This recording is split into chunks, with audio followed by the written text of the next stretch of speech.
Hi, OP friends. Okay, I wanted to make a few changes in my videos.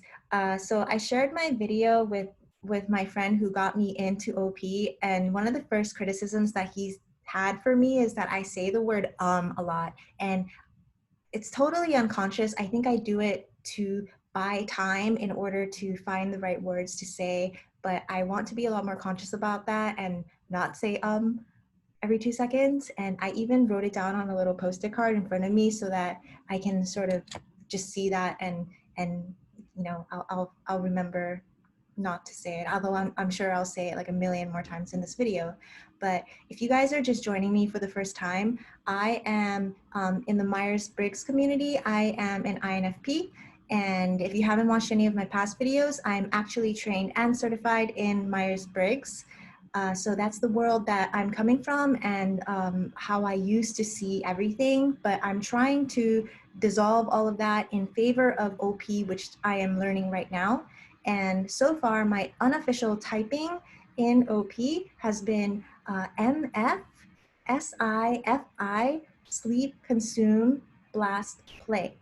And I say unofficial because this was a type given to me by two teams that assessed me. I sent in a bunch of video answers and they assessed me all separately, and they all came to the unanimous decision that MF, SIFI, sleep, consume, blast, play is my type.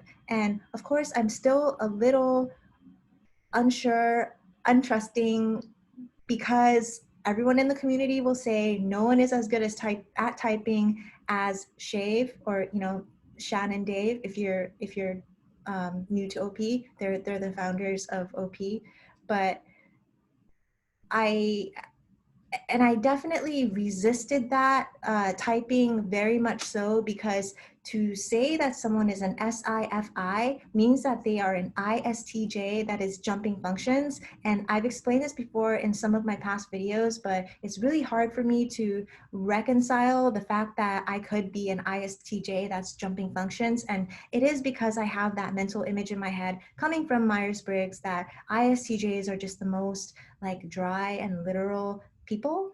And I don't like to see myself that way. And I know the jump to FI is probably changing that a little bit too.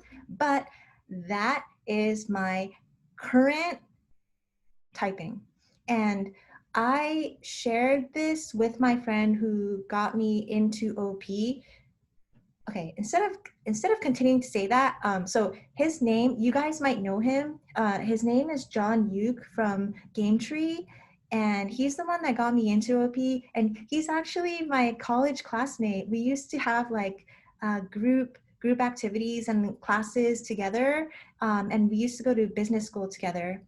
And we haven't even like talked or interacted or anything since graduating college, but he recently found me on Instagram, and we realized that we were both really into personality typing, and so he's the one that got me into this. So hi, John Yuk. um, like thank you, but also like screw you for getting me into this, because I'm so obsessed, and I don't know how you guys get anything done when you're first getting into OP, because all I want to do is just devour all this information, and my homework and my sleep and everything has just gone out the window, because all I want to do is just watch all these interviews and just watch all the classes. Anyway, he seems to think that, or the part of the typing that he's challenging is the fact that they type me a masculine savior SI. And he said, okay, but if that's true, then that would mean that you have the best memory out of anyone. And memory is such a subjective thing. Like, how do you know if you have better memory than someone else? Like, do we have something that we can reference that to as like a general consensus point? Like, I'm not really sure, but all I can do is I guess first of all say that four people seem to like find that in my videos, and it wasn't even just that I was using SI. They seem to all say that I had masculine SI savior. And that's a bold claim. That's a bold claim, right? And so I wanted to continue to unpack this, because if that is the case, and clearly that's what they saw in my videos, if that is the case, like I want to be able to be more aware of it and be able to articulate it. So I'm gonna attempt to do that. And just so yesterday, like after I talked to John, I was kind of thinking, I was really like down, because I was thinking, oh my God, if he's right, and I've been blasting out all these videos saying like, oh, this must be why I'm masculine savior SI, and then it turns out that I'm something else. That's super embarrassing, because I'm clearly like reaching for reasons in order to support something that wasn't true to begin with. And so but I'm just gonna have to accept that this is part of the process of OP. I'm sure all of you guys went through it too, and just the difference is that I'm sort of processing it on camera.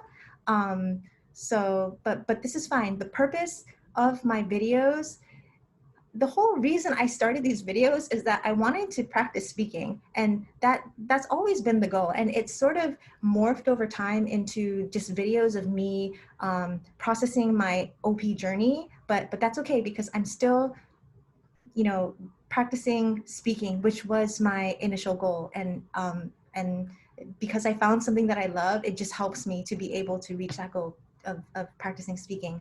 So so in order to really understand masculine savior SI, I watched 2 videos yesterday of Dave and Shan typing Tiger Woods and Captain Sully Sullenberger, so whatever it is, Captain Sully, the guy that landed the commercial plane on the Hudson River.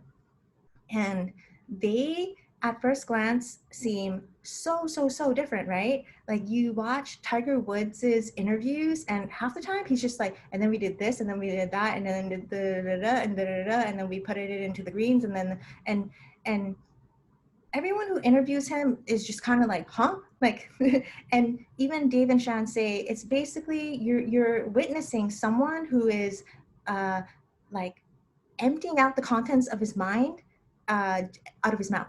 And that's why it's so hard to follow, because there's no context. It's just him reliving that moment and just spitting it back out. But if you watch Captain Sully, when he talks, yes, he is talking about all of the sensory, but it's way more vivid. And in that sense, it's so like engaging and heart gripping, and like, yeah. And like when they watched him telling his videos, like he chooses his words so carefully to evoke the proper emotions, and it works, right? Because as we saw, Shan was like crying, and like I don't think I've ever seen her cry in any video before, and even Dave was like getting teary-eyed.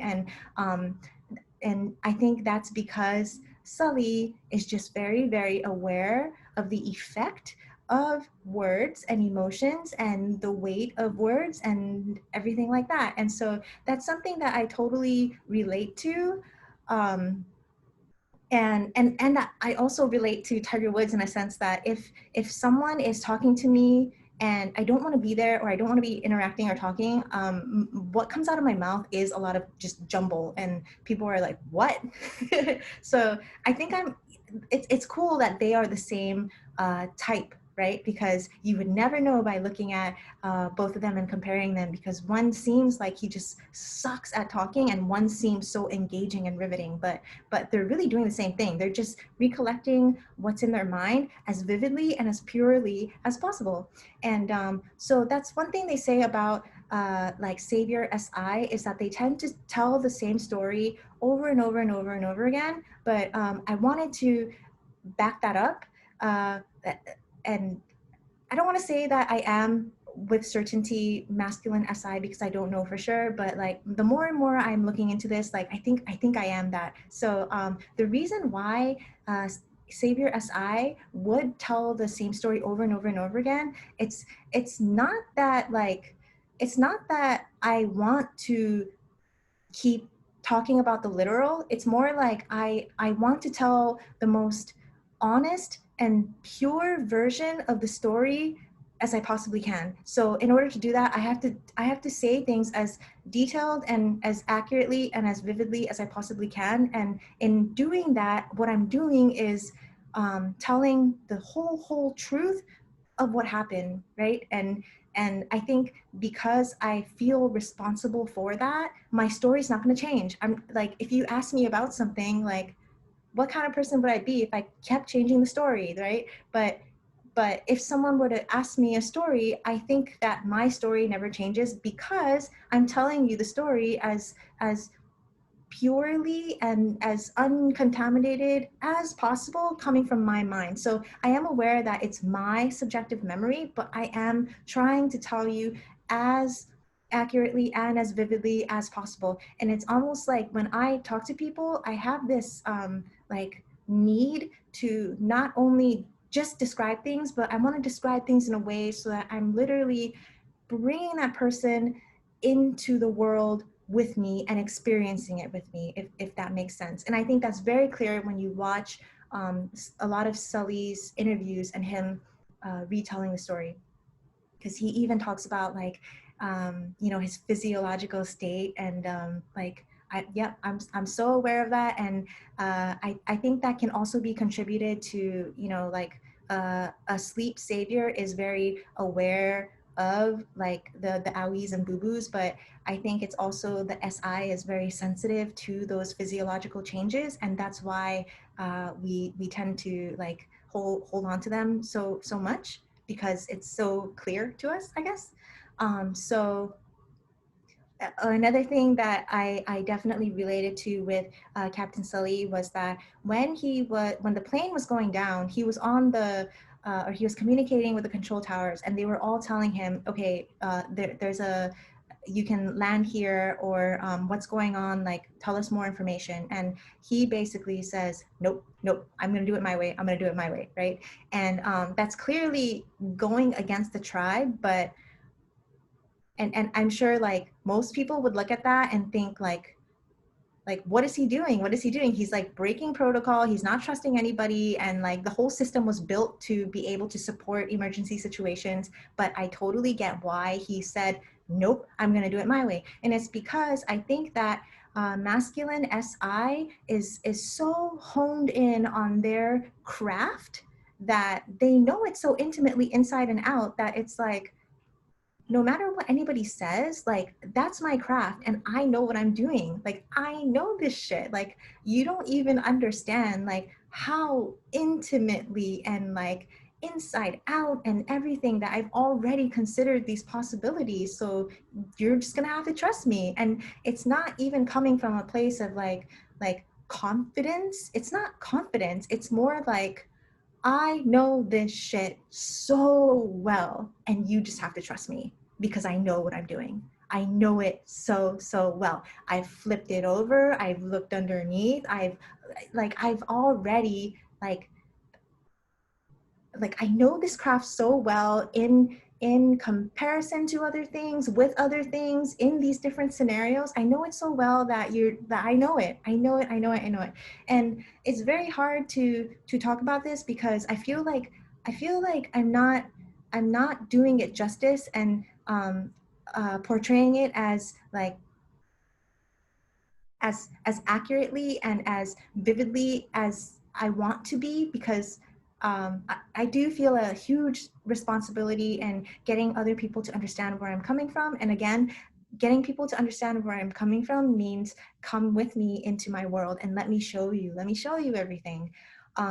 So that was very interesting, and now I understand why like Shan found all of that so amusing. And she even said, like almost incredulously, right, she says why would he know and believe that other than sheer confidence in bullshit energy, right? And she's just like, why would he even have that confidence? Like it must be bullshit energy. And then Dave interjects and he says, because he's put in his work.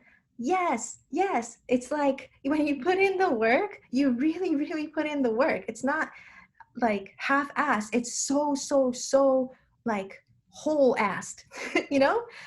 So that's where I think that whole SI mastery comes from. And what elevates it even more is the FI supporting it. So the FI is what you love. Like, for example, like Tiger Woods in golf, and then the SI is mastery. And so when those two forces combine, I think it's pretty powerful. I think it's pretty powerful.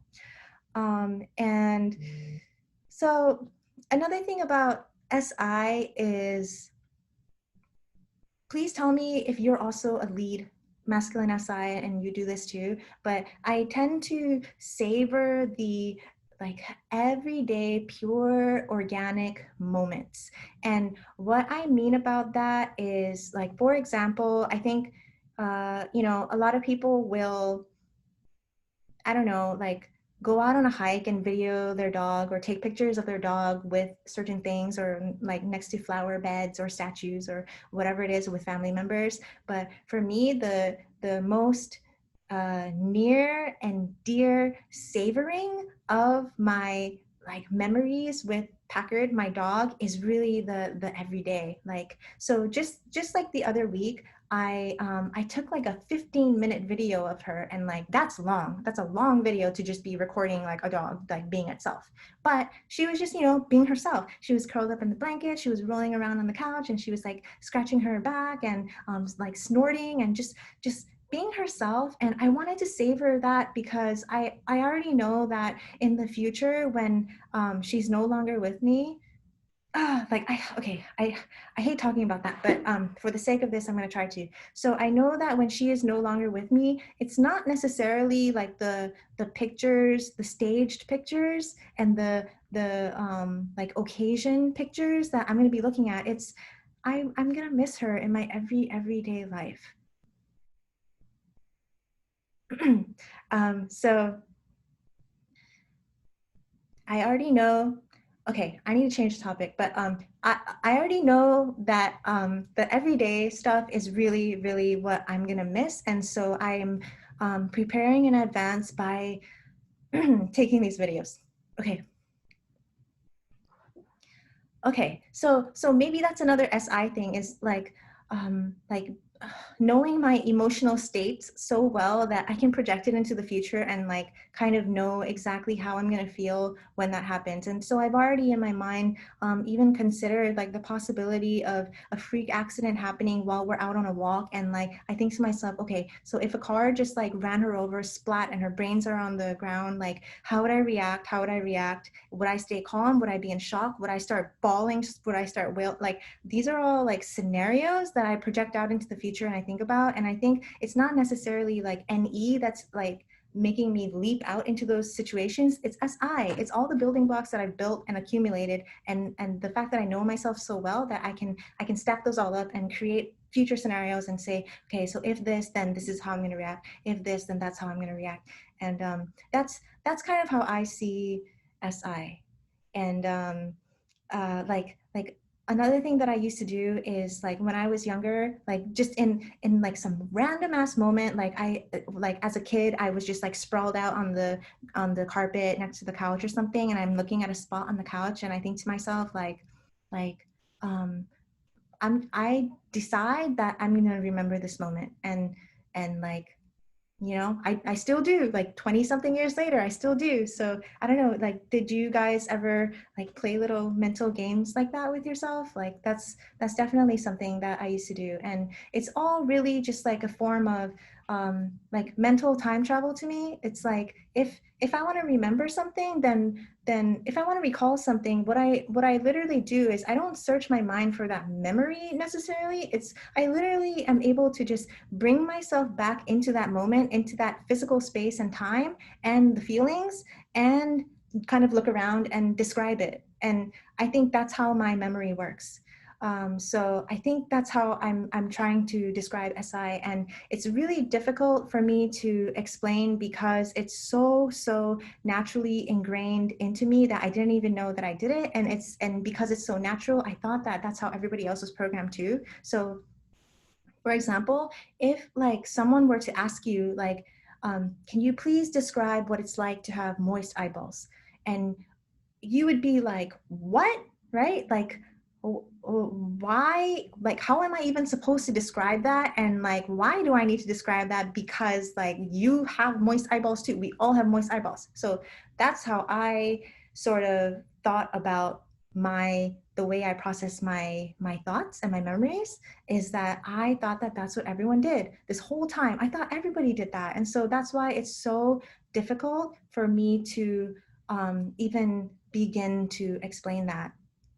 Well, another thing I will say is that after I watched both the Tiger Woods and the Sully interviews, one thing that made me so happy, because, okay, when they're watching both Tiger Woods and Sully answer questions, they're kind of a little bit making fun of him, right? Like with Tiger Woods, it's like da da da da da da da, and it's so boring and like out of context that it's like, what the hell, like this awkward person. And then like even when they're watching Sully, like he never deviates from the truth of the memory, right? Which is why he seems so repetitive and repetitive and repetitive. But it's because he's responsible for telling you the truth, the pure truth of how he experienced it. And so they're kind of making fun of both, because one is like very, very repetitive and one doesn't make sense. And so uh, like like at first glance, they both seem kind of like different, I guess. But if you keep watching the videos, you'll, yeah, like Shan starts crying, and so does Dave. Like he starts tearing up when he hears Sully speak about these profound, heavy emotional moments. And when they hear Tiger Woods speak about his affair, that is when he can maneuver that no problem. He can't really talk about his golf during interviews, but when he was placed in that situation where he had to own up to his mistakes and the affair, no problem. He did not move. He did not feel pressured by what the interviewer was saying. He knew his truth and stuck to it. And that's why he didn't blame the tribe. He didn't like make excuses. He said, nope, that was me. I made the decisions. I did all of that. And and I think they saw, both Dave and Shan saw, like they were kind of impressed with that, right? Because like, yeah, like on the outside, he seems like this really weird, like weird, like weirdo. But like when you put him in those situations, like you realize like, oh wow, like there's a lot more inside. And what made me really happy was throughout both of those classes, they both would say, or like especially Shan would say, wow, what a fascinating type, what a fascinating type. And so like that made me really happy, because I mentioned in a previous video that like I would hate to be called boring. And so like it was cool that the more they got to know them, the more like interesting and fascinating they became. And so that was like, whew, like thank goodness, because I still can't believe that I could possibly be an ISTJ jumper. Okay, and then so I don't really know how to prove that I have a masculine sleep savior. Like I don't know how to prove that, but it does say something that for individual people who type my videos, they said like to say that I have masculine, sorry, I said sleep savior. Masculine SI savior is saying a lot, right? So that's a very decisive thing. And so they must have been seeing that very clearly in my videos. And so I kind of want to, or like, it's like, I want to prove it, but I also feel like I don't want to prove it. Like, why do I have to prove it? Like, if that's just the way my mind works, and it's really hard for me to like shine that awareness on it to be able to talk about it. But that's going to be one of my challenges that I'm working on, is I really want to unpack this SI thing, because there's not a lot of content on masculine savior SI. And so I really want to articulate this as clearly as possible. And I think that is going to be part of my journey. I think I'm stumbling over it now, but maybe like a few weeks from now, I'll have honed it in and like know exactly what I'm talking about. But so in order to sort of prove this or whatever, rather than like me just talking about the functions and why I'm this or that or whatever, I figured I would try to tell a story so that you guys can maybe like pick up for yourself whether I am masculine SI or something else, you know. And please tell me what you guys pick up in my videos, because I am keeping an open mind to everything. And the whole masculine savior SI thing still is tripping me out because, again, I don't have a reference point to compare my memory with others. So if someone were to ask me, like, do you have a good memory? It's like, I don't know what kind of question that is. Like, yes, I can mentally time travel. Does that count as memory? I guess. I don't know. So in order to do that, I wanted to just tell a story. And so I don't want to overthink it, how I'm going to tell the story. So I'm just going to go right into it. And I'm going to tell you guys a story that I haven't thought about in a while, but I'm going to tell you guys a story of when I got attacked by a dog when I was a kid. This happened when I was around maybe like 9 years old in the 4th grade. And I was living in Waipio Gentry in Hawaii at the time, which is central Oahu. And I remember I had a neighbor friend that we were in the same soccer league, and she lived one street away from me. So I would always be at her house, like just doing stuff, like playing in her yard, or like we'd be like just like doing fun games and stuff together. And so I remember on this day we were hanging out on her driveway in front of her house, and I think we were jump roping that day, and we were just like hanging out, you know, like playing with bugs, jump roping, like talking, drinking, like whatever 9-year-olds do. And her next door neighbor was out on a foldable lawn chair, just drinking beers and like laying around in the sun. And he had a pit bull that was leashed up next to him.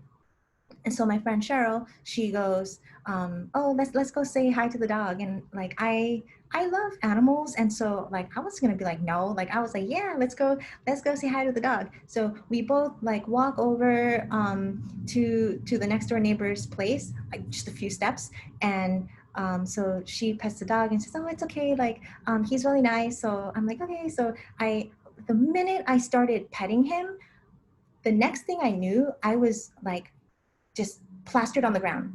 And I didn't even realize or know like what had happened, but I guess he had jumped me and pinned me to the ground, and everybody was like screaming and trying to yank the dog off. And I just remember in that moment just feeling like first of all, like I didn't feel any pain. It was more like shock. But more than anything, I was like really embarrassed that all of this attention and commotion was around me, and I just yeah, I just remember being really embarrassed. And so by that point, her mother and father had run out of the house, and they're like picking me up and getting me away from the dog. And they brought me into their garage and sat me down on a chair.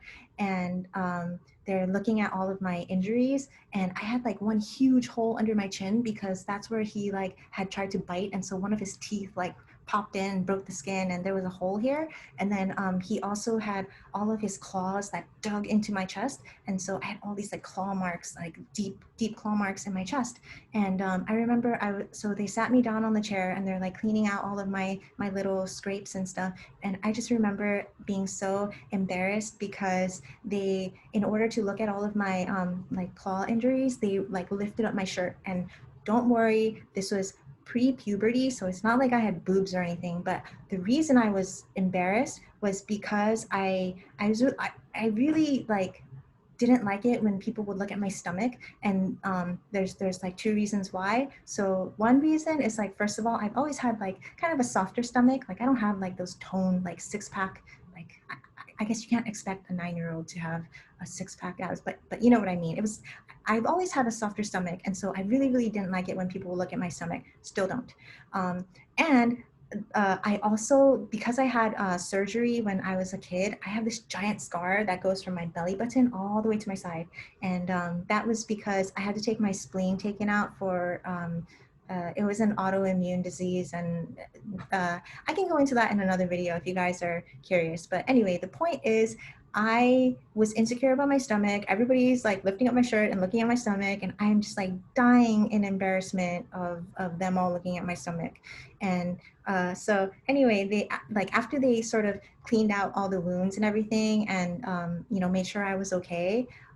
They walked me back home, and of course, the minute I see my mom is when I start crying. And I've always been that way where when something happens, I'm so in shock that I don't really react or anything. But as soon as I see my mom is like my safety and my nurture and everything, right? So as soon as I see my mom is when I just like break down crying, like, ah, like, yeah, like help me, like, you know, like infant baby. But so anyway, so I go back in and like I'm fine. I think more than anything, I'm like embarrassed that all of this happened, and I feel bad that like I made them feel bad about ruining the day. I don't know, like, so that's like the state I was in. And so both my mom and my dad, they clean me up some more and they take me to the emergency room because, well, I had a giant hole in my chin, and because they wanted to make sure that I didn't have any, like, you know, rabies or like that type of thing in case I needed to get like a shot or whatever. So they take me to the emergency room, and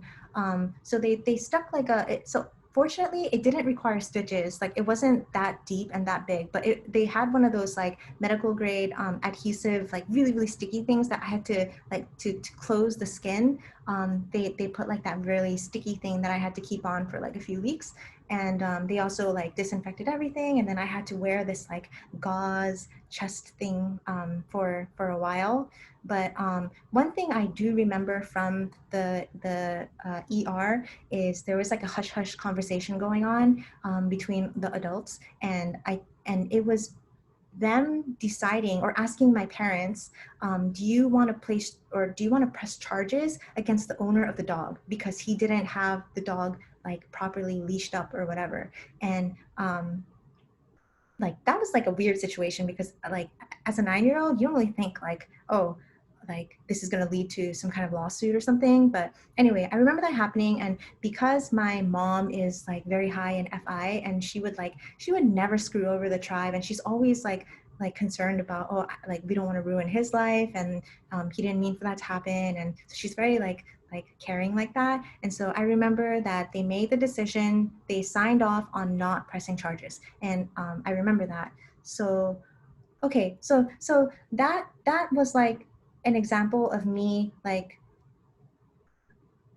like accessing my memory, I guess, and kind of spitting it back out. And chances are, if someone were to ask me to tell the same story again in like a year, I would probably tell it pretty similarly. And it's like, it's not because I have a script. It's more like I'm literally going back in time and telling you guys exactly what happened, the way I perceived it, and my exact memory and recollection of it.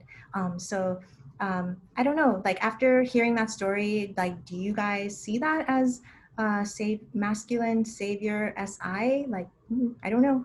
I can't really exactly pinpoint or cross-reference with other people's memories. So I'm still reluctant to say whether that is like a clear marker of mine or what. But if you guys want to hear me tell more stories and like access my memory more, like please ask me questions, because I'm totally willing to like to do this, because I'm so curious what other people are picking up. And clearly those 4 typers have picked up that I am masculine savior SI, which weird.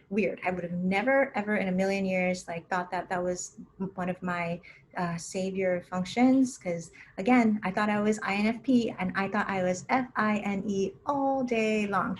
My FI is just so prominent, and that's something that I have a lot of awareness over, is like I can tell you what I love and what I hate, and just like my identity, like that's very strong in me. But something like SI is not something that you that's very obvious, because it is your internal organization process. And like how do you even, it's not something that comes out, right? So it's not, I don't know, it's still very awkward for me to talk about. But okay, so I'm gonna end the video there, but if you guys see any similarities, or if you have a case for why I am or I am not savior, masculine, SI, please tell me, please tell me, please tell me. I really value everybody in this community's feedback because I am just getting into this. I'm probably like on week 2 of really consuming all of this content, so I don't feel confident at all. And I do want to get to know everything as intimately as possible before I can even speak confidently on these things. Okay, so I'm going to stop the video here. Please, please, please chime in if you're another Savior SI, or if you like know other Savior SIs and you see similar behavior between us. Okay, I will talk to you guys tomorrow, and thank you again for watching my ridiculous video. Talk to you tomorrow. Bye. I wanted to add another potentially SI thing, or just something that I've noticed. I noticed that people tend to talk about like savior masculine SI people as having very, very good mastery over their craft.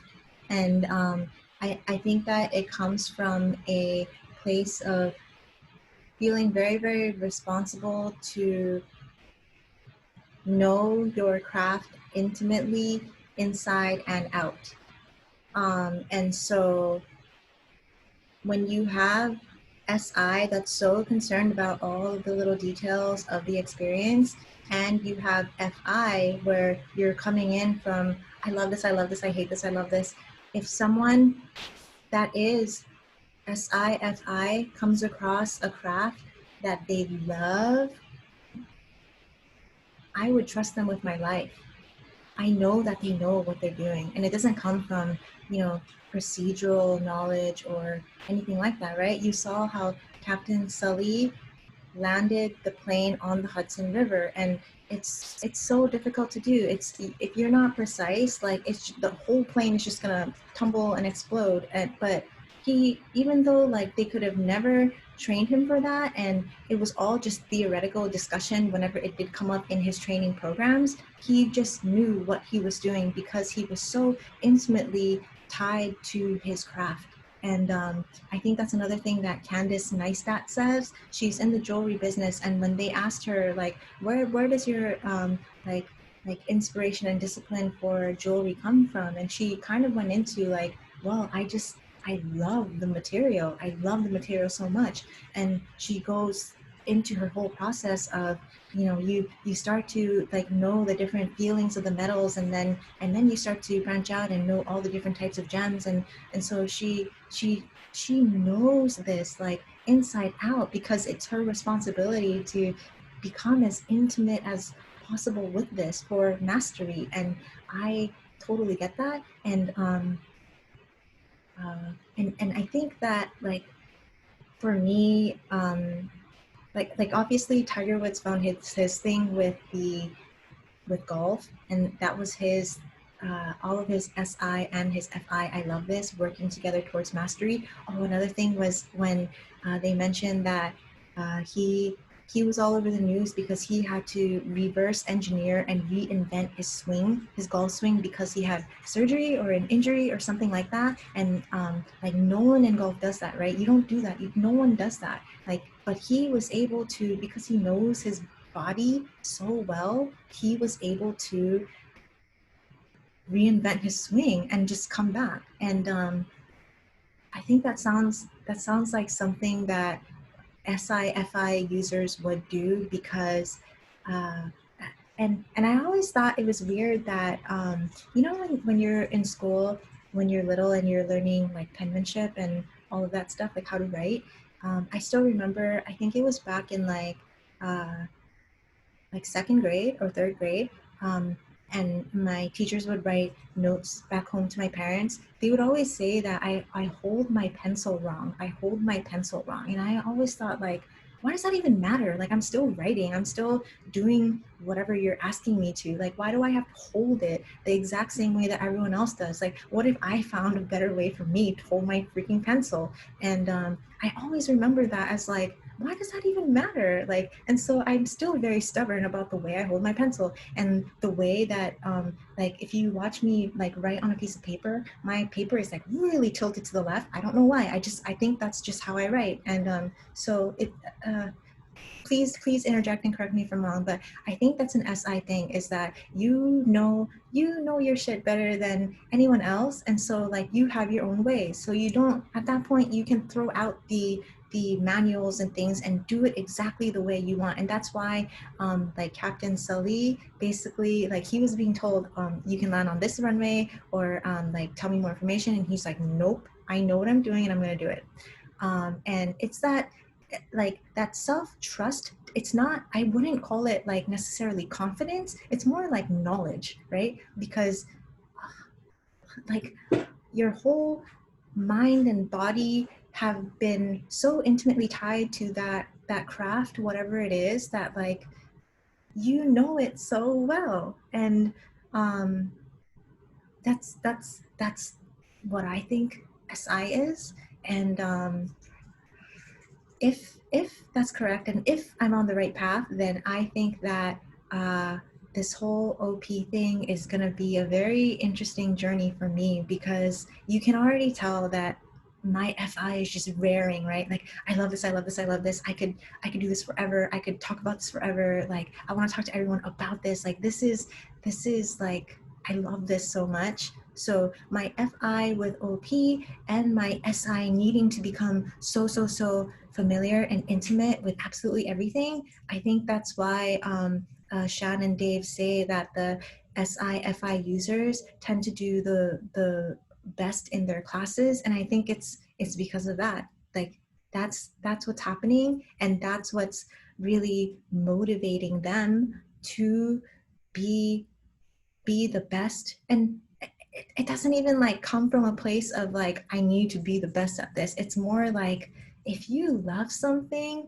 you're gonna know it inside out. And that's all I can like describe it as. I know, like I know I'm not doing it justice, and I want to keep unpacking this in a more articulate way that I can explain it to you guys. But just right now, just from the past few days of having to like confront and acknowledge the whole SI thing, I think that that's what's going on.